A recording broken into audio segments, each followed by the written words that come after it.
সকাল হয়ে গেছে, দুজনই ঘুমিয়ে কাঁদা। জিনের ডাকে দুজনের ঘুম ভাঙলো। তে দরপরি উঠে বসলো। জাঙ্কুক দরজা খুলে দিতে জিন ঘরে এসে বলল, বড় ভাইজান এসেছে।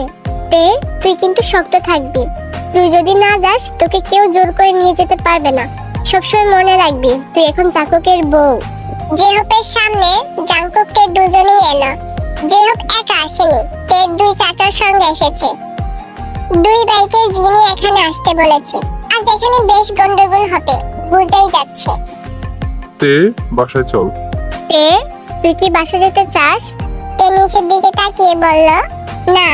জিন দুই ভাইকে বলল, দেখেছো তোমরা, তে জাঙ্কুকের সংসার করতে চায়, অথচ বড় ভাইজান শুধু শুধু ওদের সংসার ভেঙে দিতে চায়।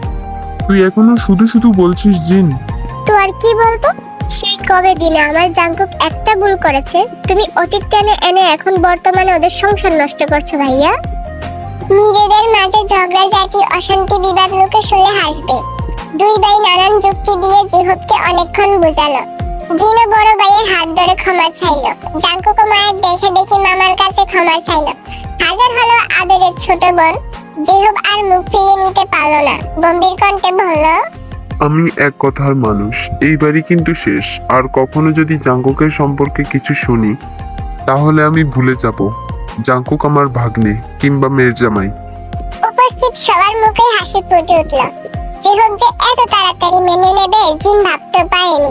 জিন এক ছুটে গিয়ে মিষ্টি নিয়ে এলো। সবাই মিষ্টি মুখ করে জাঙ্কুক আর তের বিয়ের অনুষ্ঠানের দিন ঠিক করে চলে গেল।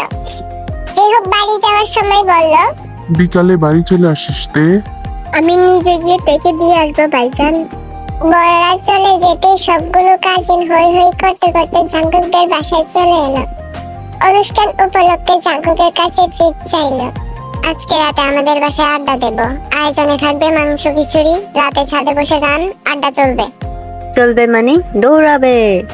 ওকে, তাহলে সবাই সন্ধ্যার পরে চলে আসবি। তো ওদের সাথে বাসায় চলে যেতে নিল। জাঙ্কুক পেছন থেকে খপ করে তের এক হাত ধরে ফেললো আর বলল, তুই কোথায় যাচ্ছিস? বাড়ি। তুই এখানেই থাক, পরে যাবি। না মানে। জাঙ্কুক চোখ রাঙিয়ে তের দিকে তাকালো। তে আর কিছু বলার সাহস পেল। দেখতে দেখতে ওদের অনুষ্ঠানের দিন চলে এলো। বেশ বড় করে আজ ওদের অনুষ্ঠান করা হবে। অনেক মানুষকে দাওয়াত করা হয়েছে। জাঙ্কুক শেরওয়ানি পরে, মাথায় পাগড়ি পরে, বর সেজে সবগুলো কাজিনের সাথে তেদের বাড়ি এলো। অনেকক্ষণ থেকেই জাঙ্কুকের মাথা চিনচিন ব্যথা করছে। ধীরে ধীরে মাথা ব্যথা বেড়ে যাচ্ছে। এত কোলাহল আর ভালো লাগছে না জাঙ্কুকের কাছে। শুধু আজ না, কিছুদিন ধরেই অসহ্য রকমের মাথা ব্যথা হয়। অবশ্য ওষুধ সেবন করলেও মাথা ব্যথা কমে যায়। হঠাৎ করে মাথা ব্যথা শুরু হয়েছে। এখন ওষুধ পাবে কোথায় জাঙ্কুক? এদিকে কাউকে বলতে ইচ্ছে করছে না, যদি সবাই চিন্তা করে সেই ভেবে। কাজিনরা ইতিমধ্যে জাঙ্কুক থেকে পাশাপাশি বসিয়ে দিয়েছে। সবাই গোল হয়ে চারপাশে বসে হই হুল্লোড় করছে, হাসাহাসি করছে, মজা করছে। জাঙ্কুক গোলা চোখে তের দিকে তাকালো। বধূ এসে দেখে খুব সুন্দর লাগছে। এত বেশি সুন্দর লাগছে জাঙ্কুক চোখ ফেরাতেই পারছে না। এমনিতেই তের চোখ দাঁড়ানো রূপ সাজলে মেয়েদের আসল সৌন্দর্য ফুটে ওঠে। জাঙ্কুক থেকে দেখতে দেখতে আস্তে আস্তে তের কোলে ঢলে পড়ল। জাঙ্কুকের মাথা অসহ্য ব্যথা করছে, মনে হচ্ছে যে কোনো মুহূর্তে ফেটে যাবে। সবাই শব্দ করে হাততালি দিয়ে উঠল, সিটি বাজলো। ভেবেছে জাঙ্কুক ইচ্ছে করে দুষ্টুমি করে তের কোলে শুয়ে পড়েছে। অনেকক্ষণ ডাকাডাকি করেও জাঙ্কুক উঠল না। কেউ টেনেও জাঙ্কুককে উঠাতে পারলো না। বারবার হেলে পড়ে যায় জাঙ্কুক, চোখ দুটো বন্ধ। সবাই বেশ ঘাবড়ে গেল। তে ভয় পেয়ে এক চিৎকার দিয়ে উঠল, এই কি হয়েছে আপনার? কথা বলছেন না কেন? উঠুন উঠুন বলছি। জাঙ্কুক ভাই, আমি কিন্তু খুব ভয় পাচ্ছি। কথাগুলো বিতু কণ্ঠে বলতে বলতে জোর জোর করে কেঁদে দিল তে। জাঙ্কুককে হাসপাতালে নিয়ে যাওয়া হয়েছে। ডাক্তার প্রাথমিকভাবে দেখে কিছু টেস্ট লিখে দিয়েছে। টেস্টগুলো ইতিমধ্যে করানো হয়েছে, তবে এখনো রিপোর্ট বের হয়নি। সবাই অপেক্ষার প্রহর গুনছে। জাঙ্কুকেরও জ্ঞান ফিরেছে, এখন স্বাভাবিক, আর মাথা ব্যথা নেই। তবে জাঙ্কুক কিছুতেই টেস্টগুলো করাতে চায়নি। এই নিয়ে বেশ রাগারাগি করেছে। জাঙ্কুকের মা ইমোশনাল ব্ল্যাকমেল করে ছেলেকে টেস্টগুলো করাতে সক্ষম হয়েছে। এখন জাঙ্কুকের খুব ভয় করছে টেস্টের রিপোর্টে কি লেখা আছে। জাংকুক আগে থেকেই জানে, সবাই জানার পর কেমন রিয়াকশন করবে কে জানে। বিশেষ করে এটা একটু বেশি ইমোশনাল। যখন জানতে পারবে জাংকুকের আয়ু ফুরিয়েছে, ওর হাতে খুব বেশি সময় নেই, কেঁদে কেটে একাকার করে ফেলবে। অথচ জাংকুক তো তা চায়নি। যে কটা দিন বেঁচে আছে সবার সাথে স্বাভাবিকভাবেই হাসি আনন্দে কাটাতে চেয়েছিল জাংকুক, তার হবে না বোধহয়। যে কয়টা দিন বেঁচে থাকবে প্রতিটা মুহূর্তে প্রিয় মানুষদের কান্নাকাটি হজম করতে হবে। জাংকুক যা মন থেকে চায় সবসময় হয় তার উল্টোটা। জাংকুকের মাথা ব্যথাটা আজ নতুন না, অনেকদিন ধরেই। প্রথম ভেবেছিলাম মাইগ্রেনের ব্যথা। সেই কৌতূহল থেকেই একদিন একা একা টেস্ট করেছে। দুর্ভাগ্যবশত রিপোর্ট ভালো আসেনি। ব্রেন টিউমার ধরা পড়েছে জাংকুকের এবং খুব শীঘ্রই দুনিয়ার মায়া ত্যাগ করতে চলছে জাংকুক। সেদিন কথাগুলো ডাক্তার সরাসরি জাংকুককে বলতে চায়নি, বারবার জিজ্ঞেস করছিল বাড়ির লোক কেউ সাথে আসেনি। জাংকুক ভয়ে ভয়ে বলেছে, কি হয়েছে ডাক্তার, আমাকেই বলুন না। সেদিন থেকে সম্পূর্ণ পাল্টে গেল জাংকুক। নিজের কৃতকর্মের জন্য আল্লাহর কাছে তওবা করলো। তেকে যেহেতু বিয়ে করে ফেলেছে আর ছাড়তে ইচ্ছে করলো না। জীবনের শেষ সময় এসে তের সাথে কিছু সুখ স্মৃতি জমাতে চাইলো।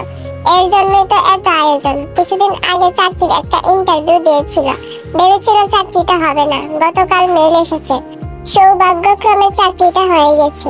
জীবনের অন্তিম সময়ে এসেই কেন সৌভাগ্যগুলো একে একে ধরা দিচ্ছে। জাংকুকের খুব ইচ্ছে ছিল যে কটা দিন বেঁচে থাকবে সবার সাথে স্বাভাবিকভাবেই কাটাবে, কাউকে জাংকুকের ব্যাপারে জানতে দেবে না। মা খুব ভেঙে পড়বে, পেটটাও পাগল পাগল হয়ে যাবে। কথাগুলো ভেবেই বুক চিরে গভীর দীর্ঘশ্বাস ফেললো জাংকুক। সিরিয়াস অনুযায়ী জাংকুককে ডাকছে। জিনও ছেলের সাথে উঠে গেল তেও। মেয়েটা বউ বেশে কাঁদতে কাঁদতে হাসপাতালে ছুটে এসেছে। এখনো চোখের কোণে পানি চিকচিক করছে, কাজল লেপটে গেছে, তবুও দেখতে কি সুন্দর লাগছে। তোমাদের কাউকে যেতে হবে না মা, আমার সাথে আমি একাই যাব। জিন ছেলের কথা শুনল না, এক প্রকার জোর করে চেম্বারে ঢুকলো। তে যেতে চেয়েছিল, দুজনের বেশি এলাও না দেখে তে যেতে পারলো না। জিন যখন আচমকা জানতে পারবে এখানেই কান্নাকাটি জুড়ে দেবে। জাংকুক প্রাণপণে স্বাভাবিক থাকার চেষ্টা করছে, তবে পারছে না। ভেতরে ভেতরে একদম শেষ হয়ে গেছে ছেলেটা। জিন ডাক্তারকে বলল, জাংকুকের রিপোর্ট ভালো এসেছে ডাক্তার। ডাক্তার রিপোর্টে আবারও চোখ বুলিয়ে বলল, হ্যাঁ ম্যাডাম, কোনো সমস্যা নেই। জাংকুক চমকে উঠল। হৃৎপিণ্ড খুব জোরে জোরে লাফাচ্ছে। এটা কিভাবে সম্ভব? শুকনো ডুব গেলে জাংকুক কম্পিত কণ্ঠে বলল, ভালো করে দেখে বলুন প্লিজ, সত্যি আমার কিছু হয়নি? আশ্চর্য, মিথ্যা বলবো কেন? রিপোর্ট স্পষ্ট লেখা আছে সবকিছু নরমাল। তাহলে মাথা ব্যথা হয় কেন? এটা মাইগ্রেনের সমস্যা। ওষুধ লিখে দিচ্ছি, নিয়মিত সেবন করবেন। ওষুধ শেষ হলে আরেকবার দেখিয়ে যাবেন। জাংকুক জিনকে বলল, মা একটু বাইরে যাও তো, ডাক্তারের সাথে আমার কিছু কথা আছে। যেহেতু ছেলের রিপোর্ট ভালো এসেছে, জিনার দ্বিমত করল না, বিনা বাক্যে চলে গেল। কিছুদিন আগে আমি একটা হাসপাতালে গিয়ে টেস্ট করিয়েছি। রিপোর্ট দেখে ডাক্তার বলেছে আমার ব্রেন টিউমার হয়েছে এবং আমি আর বেশি দিন বাঁচবো না। কোথায় রিপোর্ট? রিপোর্টটা সাথে আনিনি। রিপোর্ট না দেখে আমি কিছু বলতে পারবো না। সত্যি কি আমার ব্রেন টিউমার হয়নি ডাক্তার? না, আপনি সম্পূর্ণ সুস্থ। আমার বিশ্বাস হচ্ছে না। বিশ্বাস না হলে আমার কিছুই করার নেই। 25 বছর এই পেশায় আছি, ভুল হওয়ার চান্স নেই। দেখুন, আগে রিপোর্টই ভুল আছে হয়তো। এতদিন কি পরিমাণ মানসিক ডিপ্রেশনে ভুগছিল জাংকুক, তা যদি এই ডাক্তার জানতো, জাংকুকের যে কেমন অনুভূতি হচ্ছে কাউকে বলে বোঝানো সম্ভব না। আজকে জাংকুক থেকে গড়ে তুলবে আর আজকে এত ভালো একটা খবর পেল। জাংকুক কাপা হাতে ফাইলগুলো নিয়ে কেবিন থেকে বেরিয়ে গেল, চোখে পানি মুখে হাসি। মৃত্যু চিরন্তন সত্য জানার পরও বেঁচে থাকার কি অদম্য ইচ্ছে পুষে প্রতিটা মানুষ মনের ভেতরে। জাংকুক কেবিন থেকে বের হতে আচমকা দৌড়ে এসে জাংকুকের বুকে মুখ গুজলাম। আমি খুব ভয় পেয়ে গিয়েছিলাম। জাংকুক হেসে দিল। হেসে হেসে তেকে বলল, আমার কিচ্ছু হয়নি রে তে, দেখ আমি একদম ফিট। জাংকুক তেকে নিয়ে সরাসরি নিজের বাসায় চলে গেল। আসার সময় ডাক্তারের নাম্বার নিয়ে এসেছে জাংকুক। আগের রিপোর্টের ছবি তুলে জাংকুক ওনার আইডিতে সেন্ড করে দিল। ডাক্তার রিপোর্টগুলো দেখে রিপ্লাই দিল, এটা আপনার রিপোর্ট না, বয়সটা দেখুন। আচ্ছা, সেদিন কি জাংকুক নামের অন্য কেউ কাকতালীয়ভাবে এই একই টেস্ট করে গিয়েছিল? হয়তো, আমার সঠিক জানা নেই। রিপোর্টটা আপনার না, হয়তো কোনোভাবে আপনার রিপোর্ট বদল হয়ে গেছে। হাসপাতাল কর্তৃপক্ষ কিভাবে এত বড় ভুল করতে পারলো? জাংকুক স্বস্তির নিঃশ্বাস ফেলল। জীবনে এত খুশি কোনোদিনও হয়নি জাংকুক। আকাশে পূর্ণিমার ঝলমলে চাঁদ। ছাদে চলতে এত রাতে? চল না প্লিজ। বাড়ির শাড়িটা চেঞ্জ করে নেই না? আচ্ছা চলুন। বাসার বাইরে এসে জাংকুক থেকে কুলে তুলে নিল। একটা একটা সিঁড়ি বেয়ে গন্তব্যে পৌঁছে গেল। ছাদে গিয়ে আস্তে করে দেখে নামিয়ে দিল জাংকুক। ছাদের মাঝারি সাইজে একটা শিউলি ফুল গাছ আছে। এই মধ্যরাতে গাছে অজস্র ফুল ফুটে রয়েছে। শিউলির সুবাসে চারপাশ মাতোয়ারা। জাংকুকের পেছন দাঁড়িয়ে কাঁধে চিবুক রাখল। জাংকুক আকাশের দিকে ঘোর লাগা চোখে তাকিয়ে বলল, দেখো আকাশ, আমার কাছেও একটা ব্যক্তিগত চাঁদ আছে। তোমার ক্ষয়ে যাওয়া চাঁদের থেকেও হাজার গুণ সুন্দর। প্রতিনিয়ত আমার জীবনে রং ছড়িয়ে যাচ্ছে। আমি আমার চাঁদকে ভীষণ ভালোবেসে ফেলেছি। এই লজ্জা পেয়ে পেছন ফিরে জাংকুকের বুকে মুখ গুজল। ওই দূর আকাশের বুকে লেগে থাকা চাঁদটাও আজ লজ্জা পেল কি? না হলে অমন করে মেঘ ডেকে গেল কেন? তোকে একটু কথা বলা হয়নি। তে মুখ তুলে তাকালো। চাঁদের আলোতে জাংকুককে দেখতে আজ অন্যরকম সুন্দর লাগছে। তে জাংকুককে নিয়ে দোলনায় বসলো। তের কাঁধে হাত রেখে জাংকুক বলল, আমার পরিবর্তন হওয়ার পেছনে একটা গোপন সত্যি আছে। কি সত্যি? তুই যেটা প্রায় বলতি না, খারাপ মানুষ সহজে ভালো হয় না, কথাটা পুরোপুরি মিথ্যা না। তার মানে আপনি? আগে আমার পুরো কথাটা শোন। বলুন। বিয়ের পর আর কখনোই খারাপ জায়গায় যাইনি ঠিকই, যেহেতু মন চাইলে তোকে কাছে পেতাম, তাই আর যাওয়ার প্রয়োজন পড়েনি। তবে ফোনে প্রায় মেয়েদের সাথে গোপন চ্যাট করতাম। গোপন চ্যাট বুঝিস তোকে? তে মুখ ডেকে ফেললো। আর আবারও খুব কান্না পাচ্ছে। মা ঠিকই বলে, খারাপ মানুষ কখনো ভালো হয় না। জাংকুক তের মুখ থেকে তের হাত দুটো জোর করে সরিয়ে দিল। তের কপালে চুমু এঁকে দিয়ে বলল, পুরো কথাটা আমাকে শেষ করতে দে। অর্ধেক শুনিয়ে তো ভেঙে পড়িস না। তে শুনতে ইচ্ছে করছে না। তে প্লিজ।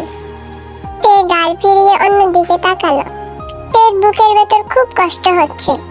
জাংকুক ভাইটা সত্যি সত্যি ভালো ছেলে হয়ে গেলে কি খুব ক্ষতি হতো? হতো না। তাহলে কেন ভালো হলো না মানুষটা?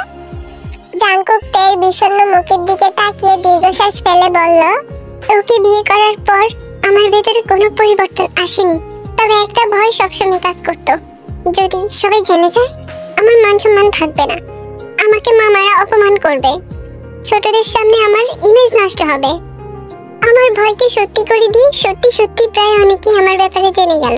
তবু আমার ভেতরে সেভাবে কোনো পরিবর্তন আসেনি। তে আসলে যে একবার নীল সাদা রঙিন দুনিয়ায় ঢুকে পড়ে, চাইলেও সহজে বের হতে পারে না। আমিও পারিনি। হঠাৎ একদিন প্রচন্ড মাথা ব্যথা নিয়ে একা একা ডাক্তার দেখাতে গেলাম। বলে রাখা ভালো, আমার মাথা ব্যথা নতুন না, মাঝে মাঝে তীব্র ব্যথা হয়। তো সেদিন কিছু টেস্ট দিল। কাকতালীয় ভাবে আমার টেস্ট রিপোর্ট অন্য একটা জাংকুক নামের ছেলের সাথে বদলে গিয়েছিল। এই দোষটা অবশ্য আমি হাসপাতালের কর্তৃপক্ষকেই দেব। তো সেই রিপোর্টে লেখা ছিল আমার ব্রেন টিউমার, বাঁচার সম্ভাবনা নেই। আমার দুনিয়ার আয়ু 6 মাস বা আরো কম। বিশ্বাস কর, সেদিন আমি সারা রাত কেঁদেছি। কেন আমি এত তাড়াতাড়ি মারা যাব? একটাই তো জীবন আমাদের। আর বেশি কিছু বছর বেঁচে গেলে কি হতো? খুব বেশি ক্ষতি হতো। এখনো গোটা একটা জীবন পড়ে আছে আমার। কত শখ পূর্তি পূরণ করা বাকি। সব ফেলে নাকি আমাকে এই অন্ধকার 3.5 হাত মাটির কবরের ভেতরে অনন্তকাল থাকতে হবে। আমার সুন্দর দেহখানা পচে গলে মাটির সাথে মিশে যাবে। আমার যে গার্লফ্রেন্ডের মুখে পড়ে জীবন নষ্ট করেছি, তাদের সবাইকে একে একে মেসেজ দিয়ে আমার রোগের কথা বলেছি। দিন শেষে কেউ আমার পাশে থাকেনি। সবাই সহানুভূতিশীল দেখিয়ে আমাকে ওদের জীবন থেকে ইনিয়ে বিনিয়ে ব্লক করে কেটে পড়েছে। অথচ ওদের জন্য আমাদের পবিত্র স্বামী স্ত্রীর সম্পর্ক একসময় নষ্ট হয়ে যেতে বসেছিল। দিন দিন আমার ভেতরে ভয় বাড়তে লাগলো। তোকে খুব মানানোর চেষ্টা করলাম, তবে তোকে সত্যিটা বলতে ইচ্ছে করলো না। যদি তুই আমাকে সবার মতো ছেড়ে চলে যাস, তাহলে কি হবে আমার? ততদিনে তোর প্রতি ভীষণ মায়া জন্মে গিয়েছিল। তোকে অন্তত একটা বার না দেখে আমার খুব অস্থির লাগতো। একদিন কৌতূহল থেকে মরার পর মৃত মানুষকে ঠিক কি হয় সার্চ দিয়ে কবরের আযাব নামে একটি মুভি পেলাম। এতই ভয়ঙ্কর ছিল, পুরো মুভি দেখার সাহস হয়নি। অর্ধেক দেখেই আমি আল্লাহর কাছে কঠিন তওবা করেছিলাম। তুই একবার ভাবতে, আমার আয়ু মাত্র 6 মাস। যে কোনো সময় আমার মৃত্যু হবে। আমার জীবন তো পাবে পরিপূর্ণ। একটা ভালো কাজ করেছি নাকি সঠিক মনে পড়ছে না। মরার পর আমি আল্লাহর কাছে কি জবাব দেব? এইসব ভাবতে ভাবতে আমি পাগল হয়ে যেতাম। যেহেতু অভ্যাস নেই সবার সামনে নামাজ পড়তে খুব লজ্জা লাগতো, দরজা জানালা বন্ধ করে লুকিয়ে লুকিয়ে নামাজ পড়তাম। তোকে অনেক কষ্ট দিয়েছি, নতুন করে আর কষ্ট দিতে চাইনি। তোর মনে আছে তোর কাছে আমি 6 মাস সময় চেয়েছিলাম? ভেবেছি মরেই তো যাবো, যে কয়টা দিন বেঁচে আছি তোকে ভালোবেসে আপন করিনি। তোর সাথে আমার শেষ সময়ে বেশ কিছু স্মৃতি জমিয়ে উপহার দিয়ে যাই। মাঝে মাঝে ভাবতাম আমি মরে যাওয়ার পর তোর তো অন্য কারোর সাথে বিয়ে হয়ে যাবে, তুই অন্য কাউকে আদর করবি, ভালোবাসবি, স্বামীর অধিকার দিবি। তখন না আমার খুব কষ্ট হতো, আমার অনুশোচনাও হতো আমি মরে যাওয়ার পর তুই অন্য কারো বউ হবি। ভাবলেই আমার দম বন্ধ হয়ে যেত। অথচ তুই আমার বউ থাকা অবস্থায় আমার সম্পর্কে কত কিছু জেনে গেছিস। তোর কত ধৈর্য রেতে এগুলো চিন্তা করলেই তো আমার অনুভূতি শূন্য হয়ে যেত। আর তুই এত কিছু জানার পরও কিভাবে মুখ বুঝে মেনে নিলি? কথাগুলো শেষ করে জাংকুকের দিকে তাকিয়ে দেখলো তে ফুফিয়ে ফুফিয়ে কাঁদছে। জাংকুক তের কাঁধ জড়িয়ে ধরে বুকে টেনে নিয়ে বলল, এই বোকা, কাঁদছিস কেন? সে দেখ আমি সম্পূর্ণ সুস্থ, আমার কিছুই হয়নি। তবে বেঁচে থেকেও আমি মৃত্যুর অনুভূতির আসল স্বাদ পেয়েছি। আল্লাহর তরফ থেকে আমার হেদায়ের জন্য এতটুকুই যথেষ্ট ছিল। তে আজ আমি এই মায়াময় রাত চাঁদ তারাকে সাক্ষী রেখে বলছি, জীবনে যতটুকু দিন বেঁচে থাকবো শুধু তোর জাংকুক ভাই হয়েই থাকবো রে। তুই শুধু তোর মতো করে তোর ভালোবাসায় আমাকে রঙিয়ে নিস। তে জাংকুকের বুকে মুখ গুজে আদুরে কণ্ঠে বলল, সত্যি তো? জাংকুক তের কপালে গাঢ় চুমু এঁকে দিয়ে বলল, তিন সত্যি সোনা পাখি। এবার আমাকে কোলে নিয়ে ঘরে চলো, আর একটু থাকি না? না, আমার খুব খিদে লেগেছে। জাংকুক এক চোখ টিপে দুষ্টুমি করে বলল, কি খাবি তে? তে কটমট করে বলল, ভাত খাবো, ভাত। জাংকুক মন ভালো করে হাসি দিয়ে বলল, দু চোখ বন্ধ করতে। তে ভয়ে ভয়ে বলল, গলা টলা টিপে মেরে ফেলবেন নাকি? জাংকুক অট্ট হাসিতে ফেটে পড়ল, মারতে পারি? ঠোঁটের কোণে হাসি ফুটে উঠে আলতো করে চোখ বুঝল তে। জাংকুকের গরম নিঃশ্বাস তের গাড়ে উপচে পড়ছে। জাংকুক তের গলায় শিউলি ফুলের মালা পরিয়ে দিল। আবেশে কেঁপে কেঁপে উঠল তে। শিউলি ফুলের স্নিগ্ধ ঘ্রাণে তের মন জুড়িয়ে গেল। সামনে ঘুরে দাঁড়িয়ে জাংকুকের চোখে চোখ রাখল তে। জাংকুক তের চোখের দিকে তাকিয়ে জড়তা নিয়ে বলল, আজ ফুলের মালা দিলাম, খুব শীঘ্রই তোকে একটা সোনা চেইন গড়িয়ে দিব তে। তে জাংকুকের বুকে নিশ্চিন্তে মাথা রেখে আদরে কণ্ঠে বলল, লাগবে না, শুধু এভাবেই ভালোবেসে সবসময় আপনার মায়া জড়িয়ে রাখবেন আমাকে। জাংকুকের হাতের বাঁধন আর একটু শক্ত হলো। তে বুক ভরে স্বস্তির নিঃশ্বাস ফেলল, মনটা আনন্দে পুলকিত। আজ থেকে এই মানুষটাকে নিয়ে তের আর কোনো ভয় নেই, সংশয় নেই, কোনো জড়তাও নেই, কোনো অভিযোগও নেই। এই মানুষটা শুধুই তে। যতগুলো দিন বেঁচে থাকবে এর ভালোবাসার মানুষ হয়েই বেঁচে থাকবে। আচমকা জাংকুক তেকে কোলে করে নিয়ে ছাদ থেকে নিজের রুমে নিয়ে যায়। আজ তেকুকের রুমটা খুব সুন্দর করে সাজানো হয়েছে ফুল দিয়ে। ফুলের গন্ধে পুরো রুম মোমো করছে। তাই তুই একটু বস, আমি তোর জন্য গিয়ে খাবার নিয়ে আসছি। না, আমি অন্য কিছু খাবো না। তাহলে কি খাবি তে? তোমাকে খাবো। ইস, এই তে, তুই ইদানিং খুব দুষ্টু হয়ে গেছিস। আর কত বোকা থাকবো, ভাবলাম একটু নিজেকে চেঞ্জ করি।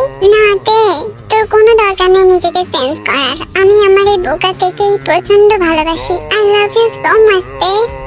কথাটা বলে জাংকুক তের কপালে একটা চুমু দিয়ে খাবার আনতে কিচেনে চলে যায়। জাংকুক ফ্রিজ থেকে কিছু খাবার নিয়ে আসে আর তেকে খাইয়ে দেয়, সাথে নিজেও খেয়ে নেয়। তোর অস্বস্তি হচ্ছে না? এই বাড়ি গহনাগুলো পরে আছিস, যা গিয়ে চেঞ্জ করে আয়।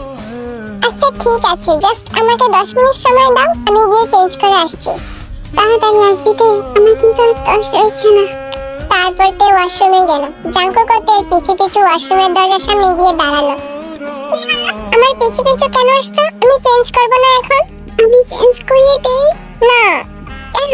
আমার সামনে চেঞ্জ করলে সমস্যা কি? আমি কি তোকে আগে কখনো দেখিনি? তবুও জাংকুক তের কোনো কথা শুনল না, ঠাই সেখানেই দাঁড়িয়ে রইল। তে নিজের গহনাগুলো এক একে খুলতে থাকে।